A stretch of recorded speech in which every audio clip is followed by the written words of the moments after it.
Welcome to this presentation for Kinesiology 792 Practicum Content Standards for PE.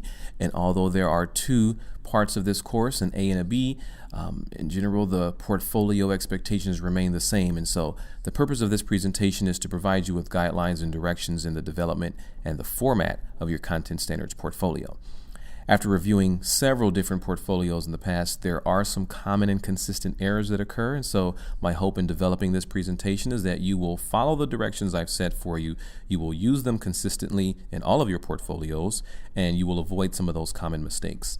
I've posted different resources and guidelines to help you understand how to write and format your portfolio, so be sure you view all printed information as well as listen to any audio information before you proceed. I must highlight that this is only a brief review of the requirements. You can check the syllabus, Appendix A, for additional elaboration. Now, if you have not obtained a copy of the most recent APA manual, I suggest you do so. Although I will not review all APA guidelines here in this presentation, you are responsible for knowing and applying the appropriate APA formatting expectations. I have included some references and resources within Moodle, so when you get an opportunity, be sure you look at those to familiarize yourself a little bit more with APA. And this information will also be saved as a PDF document for you to download, save, and refer to when completing your portfolio. Now, begin your paper with a cover page. All assignments you submit must contain a cover page, double-spaced and centered on the first page by itself. You will not need a running header, and you will not need an abstract. This is not a research paper, and so therefore those things aren't necessary. But you will begin at the top of the page. Title of the paper, your name, the course information, the professor's name, as well as the date are required. And then at the top of the next page, again, you will write the title of your paper. You will center it, but you will not put it in bold. And then you'll begin writing your personal introduction. Do not include a heading for your personal introduction. Simply begin writing it. And in your personal introduction, you are going to inform the reader about you, what you do professionally, what goals you have, certifications you possess, professional affiliations, or any educational background you like to include.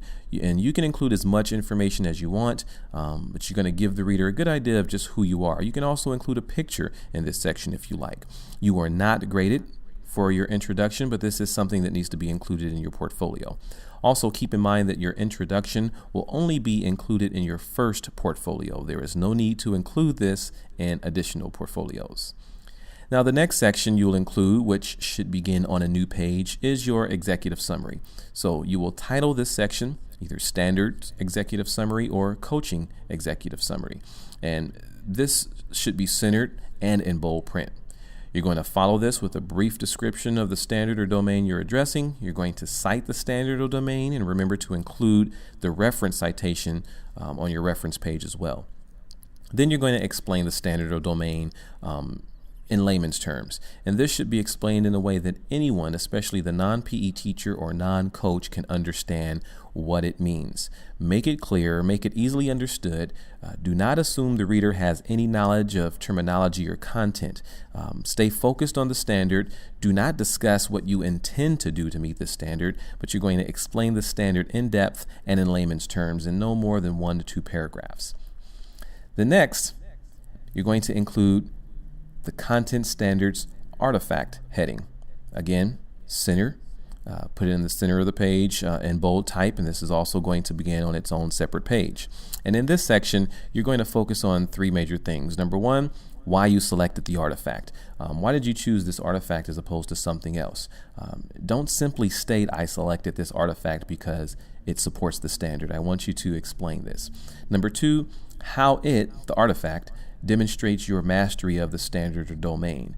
Be clear, be specific, and stay focused on the standard. Clearly explain how this particular artifact you selected relates to the overall standard and how it supports you in your efforts to meet the standard expectations. And number 3, what have you done? Discuss the things that you have done to help master this standard. How have you improved in this area since you've began teaching or coaching, and what do you plan to continue to do? Do not include the artifact in this section. You will refer to it here, but you'll include the actual artifact in an appendix, which I'll discuss in just a moment. The next section should be titled your personal reflection. Again, on its own page, centered and in bold. And in this section, you should clearly and specifically indicate how learning and or professional development has taken place. Discuss what you have done as a professional to continue growth, maturity, and improvement of your professional duties. Have you attended workshops? If so, discuss the workshops you've attended. Explain what you've learned in those workshops and explain how that information is beneficial. How did you apply what you learned at the workshop to your specific professional setting? Have you read any book that has caused you to think differently or do something differently? If so, discuss the book and its author. Describe what you've learned and how it motivated you, how you applied that information you've learned from the book personally and professionally. And the same applies to anything that you have done. Professional development sessions, meetings, collaborations with your department. Maybe it was even a documentary you viewed. There are several things that we do and should do to demonstrate continual improvement. So I want you to elaborate on and discuss these things. Also in this section, I want you to discuss your strengths as well as your weaknesses as they apply to the particular standard or domain you're addressing. How do you address your strengths and weaknesses? How do you continue to develop in your strengths as well as improve in your weaknesses? I really want you to spend more time focusing on your strengths and the things that you can do to continually improve in those. You can mention your weaknesses, but I don't want you to spend too much time dwelling on those. Again, keep this focused around the standard you are discussing at this time. So elaborate on those things within that area. The next section is simply titled References. Again, this is centered and in bold print and begins on its own page. And understand the importance of giving credit to others when credit is due. If you refer to another author or body of work, it must be included in the reference section. Also, if it is not your original thought or your original work, you must also give credit to the original owners of the work. We take plagiarism very seriously here, so be sure you do not get caught in a situation where you are accused of plagiarizing. References also provide credibility to your writing and indicate that you actually took some time to research supporting information. And this is an expectation of a master's level student.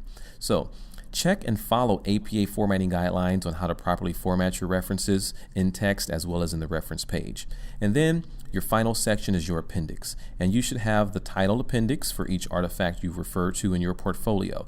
You're only required to have one artifact per domain, but sometimes individuals like to include a little bit more, which is fine. If you do include more than one artifact, be sure you title them appropriately, Appendix A and Appendix B, for example. These are also to be centered and in bold. Each appendix begins on a separate page as well. And then you have it, or at least a basic understanding of it. So hopefully this provides you with a working guide on how to develop your portfolio. And before I close, let me just mention and reiterate a few common errors that should be addressed as well. There should be no extra spacing between your paragraphs or your headings. Double space your entire work. Indent each new paragraph. There should be no justification of paragraphs on the right side. In other words, leave the right margin uneven or ragged. Be sure you change your page margins to 1 inch on all sides. APA requires basic font type and style, Times New Roman or Arial, for example, size 12. Number your pages. And importantly, save your document as either a Microsoft Word file or in rich text format. If it's saved in WordPerfect or some other program that I'm unable to open, I'm unable to give you credit for. So if it is not in a file format that is readable, it will be considered late. So be sure that you save your file in the appropriate file format so that you can get credit for it. If you do all these things, you can just simply save it and use your file continuously as a template.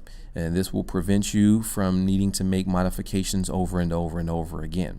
So when in doubt, always check the posted references, always check the posted printed material, as well as listen over again to any podcast or audio presentations, and then ask questions. That's what I'm here for, to answer any questions you have and to make sure I clarify anything that can be vague or unclear for you. And so that's it. Take care, and I'll see you online.